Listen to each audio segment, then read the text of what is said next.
Are you still undecided about where you want to live your retirement years? Are you fed up at the insane political situation and social upheaval in the Western world? If the answer to either of those questions is yes, then consider coming to live in the Philippines. In particular, an area called Dumaguete, Bacong, Darwin, and Valencia. Hello folks, good day, and this is Michael here again. We're privileged to have with us Jack, my long-lost Irish cousin, who is our special projects reporter. What Jack does is when he sees areas that are concerned for expats here, he brings them to our attention and then he comes on and discusses them. The one he's about to discuss now is probably, I would suggest humbly, the most important one that you will ever bring to us, Jack. Okay. And that is the US presidential elections. Not only the US presidential elections, but Congress and the Senate, correct, which are also very, very important. In our lifetime, I believe there's never been such an important election in America. I think it will impact America, it will impact the world, and at Veritas, we are completely non-political. What I'm saying to you here is that it doesn't matter what way that you vote, what direction you have politically. I personally feel, because I was an immigrant into America, I feel an obligation to vote. And I was thrilled when Jack came along and said, look, there's a solution to this. I said, Jack, I got a problem. Jack went out and found a solution. No further ado, Jack, please tell us how can citizens of America who are living abroad, who are living in the Philippines, how can we register to vote, if that is the right term, if we even register? How do we enable ourselves to vote? It's much simpler than I expected. There is a federal website called Federal Voter Assistance Program.gov. On this website, you will find links to all of the things that I'm going to discuss. First of all, we realize that if you have never registered to vote within the United States, you're too late now to vote for the November 5th election. Requesting registration has to be done a minimum of 45 days in advance. But on this website, I'll try to be nice about it. It's much more impressive than I expected from a government website. FVAP.gov contains links to all of the things you need to know, things you need to do, and how to go about doing it to get an absentee ballot. Basically, it comes down to that's what you're doing, is requesting an absentee ballot. And as we all know, voting, even though we're voting on a presidential election for federal government, we're doing it on a local basis. So locally, your voting is handled by the county. Every county within the state is a little bit different. Every state within the union is a little bit different. Of course. So I've gone through and we'll post some things, links on this video. But basically, if you go to FVAP.gov and you click on a red box at the top, it's Voter Assistance Program. What I found pops up is a map of the United States. You then select the state in which you believe you have been registered to vote. Click on that state, and then you're able to check and see if, in fact, you are registered to vote. I've done it on 2 or 3 people, and it works fantastic.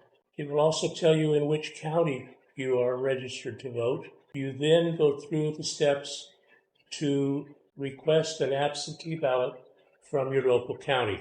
If you believe you have registered to vote in more than one state, I would check both to make sure that you're applying to the most recent. The requested information, what they will do is you will be able to download and request for absentee voter ballot. You then print that, fill in the blanks, sign it, date it, and then you can return it to your local county by either email or by fax. So let's say that you have application in front of you for an absentee ballot, it will ask for your name and address at which you may have registered previously.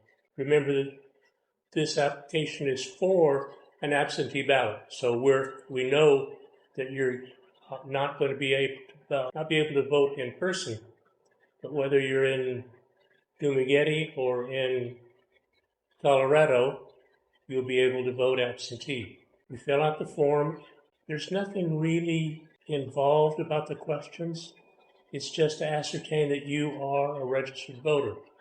So you have to have your birth date, don't have to have your social security number, may have to have a driver's license in some states. And as I said in the beginning, every state is different, every county is different. So I'm from California, from the Central Valley, Fresno County. I filled it out, I scanned it with my printer, turned it into a PDF, and then I used faxing software on my computer to fax it to the county Board of Elections. I got an email today saying that absentee ballots are being sent out now, so I'm anticipating receiving an email within the next day or two that will contain, both for myself and my wife, an absentee ballot. We will then fill out that ballot, sign it, scan it, and either email it or fax it back to the local county register of voters. And that's it? That's, in a nutshell, that's it. Well, it's Jack makes it seem very, very straightforward, but for me, anything I do online is usually a disaster. And I will do all you say, but I assure you, just for me alone, and maybe for some others, some issues will come up. So, can we go back to you as a reference point when our viewers call in, when our viewers email us saying, look, I got this far, but I cannot go beyond that. Please offer help. Will you respond to their inquiries? I'm more than happy. As Michael was saying, this is probably the most important election in history. Sir. And regardless of who wins, America will never be the same again. Yes, sir. We know that things are going to be changing. Anything else you want to add? Or is it? It is a matter of being patient on the website. The links, if you've dealt with the government of any country, you know that if they can make it more complicated, they will. Fortunately, for this website, even I was able to navigate through the website. And I'd be more than happy to walk anyone through that they have access to the internet, able to log on, and just basic computer knowledge. If you can log on and generate an email and send it and then receive a response email, you probably have the skills that are necessary to obtain an absentee voting. Thank you, Jack. That's great. And what we'll do is we'll put up the presidential elections 2004 and the Veritas connection for you to be able to connect with Jack if you have issues, as I certainly will. So there you have it, folks. It's up to you. But we please ask you to give it very serious consideration to exercise your franchise. People have died to be able to give us this, for me, privilege. And I hope you feel the same way. And you can't blame anybody except yourself if you don't vote. This is an example or a sample of the voter registration absentee ballot request that I downloaded from the website that we've discussed. It asks for your name, asks for the last 4 digits of your social security number, asks for the address at which you may or may not have registered to vote previously. It asks where you are. So as you know, if you're here in the Dumaguete area, some of us have street addresses and some of us don't. So just put the best address that you can. You'll need to put your email address. So be sure you get that specifically and exactly correct. It asks for your phone number and it asks for a fax number. If you don't have a fax, you can call me and you can use my fax. I use fax software rather than a fax machine. It asks how you want the absentee ballot sent to you. You check either mail, email, or online, which you would check the email. As you know, elections are held federally, but also by state and by county, as we discussed. You do not need to vote in local, state, and county elections in order to be able to vote in the federal election. That's explained on the absentee ballot, and you will receive an absentee ballot specifically for what you request the ability to vote in. Good luck. give me a call. Thank you, Jack. I have one question I'd like to ask, if I could. You mentioned about driver's licenses sometimes being needed. Well, I've been here for almost 8 years now, and I have no driver's license in California. What do people like myself who have no driver's license in California do? In this case, you're able to put in the last 4 digits of your Social Security number, Of course. or state driver's license. Okay. If you had both, I would provide both. Okay, no. But if you only have one... All right, I misunderstood. I thought it was required to have a driver's license. Okay, that's good. Thanks again, Jack, for all your help. And we're not finished with this, and we'll come back to this matter probably after the elections. Thanks for watching. The second project that concerns Jack, that he wanted us to discuss with other expats, was an issue regarding ATMs and the potential dangers that we may face there. The only ones that I know of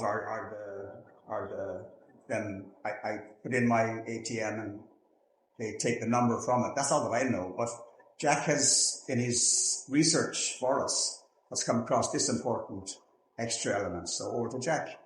Before I mention the scams that are going on with ATMs, let me tell you how I met Michael.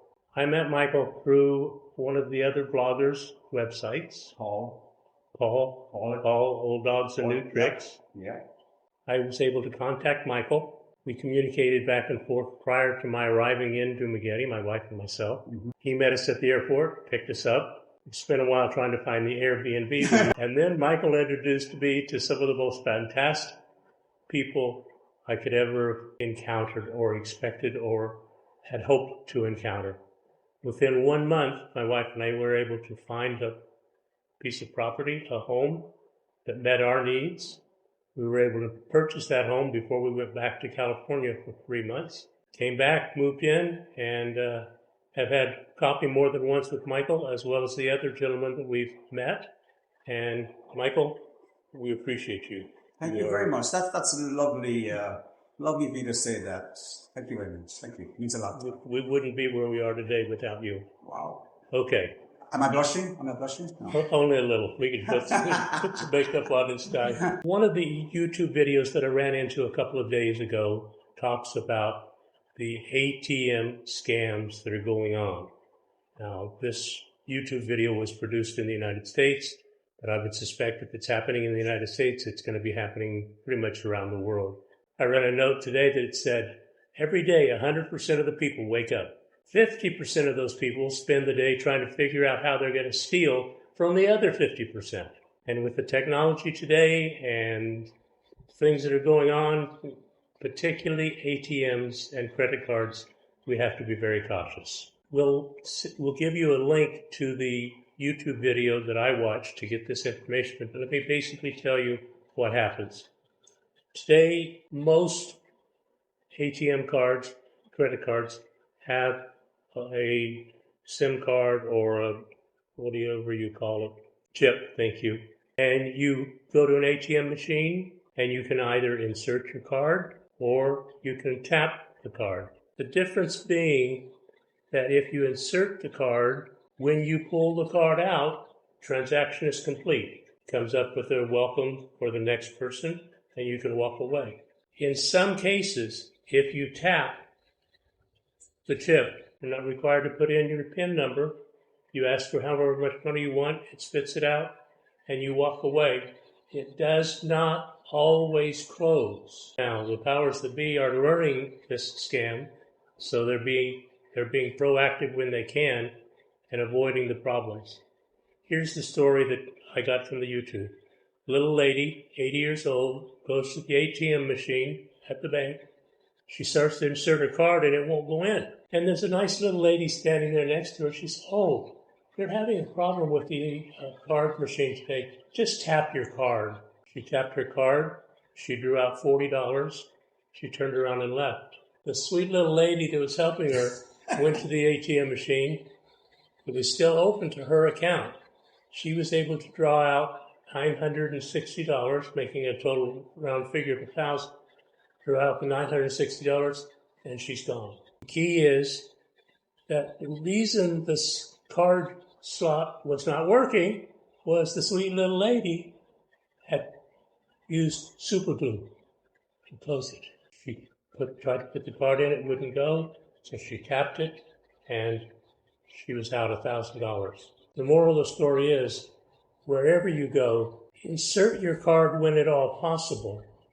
Tap only if it's a last resort. Now, the other thing that's happening in the U.S. is there are devices that are inserted over the card slot, gas station, supermarket, and it looks legitimate. If you look at it, unless you look closely, you don't see that it's a skimmer. So when you put your card in, this little device takes your information from your card.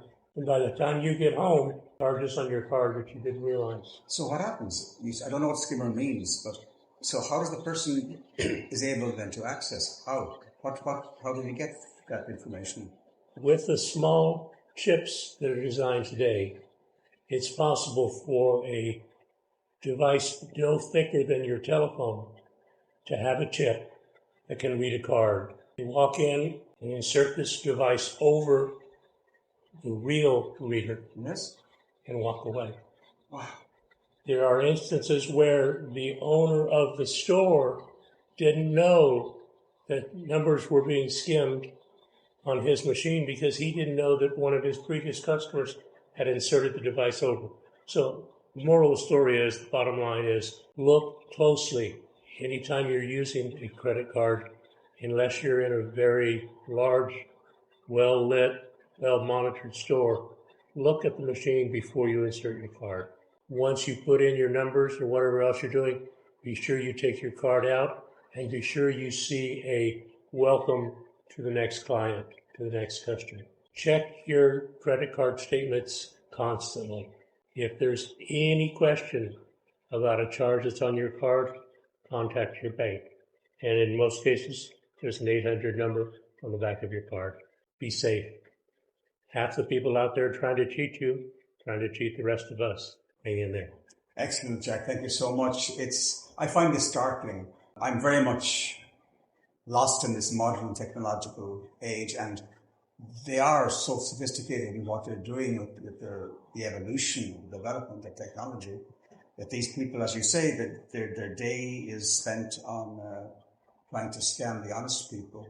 So thanks for that sobering message. And Jack will be reporting back to us in the future occasionally on different matters that are of concern to us expats and other foreigners, and advising about what the dangers are and how to minimize the problems we face. So again, thank you, Jack.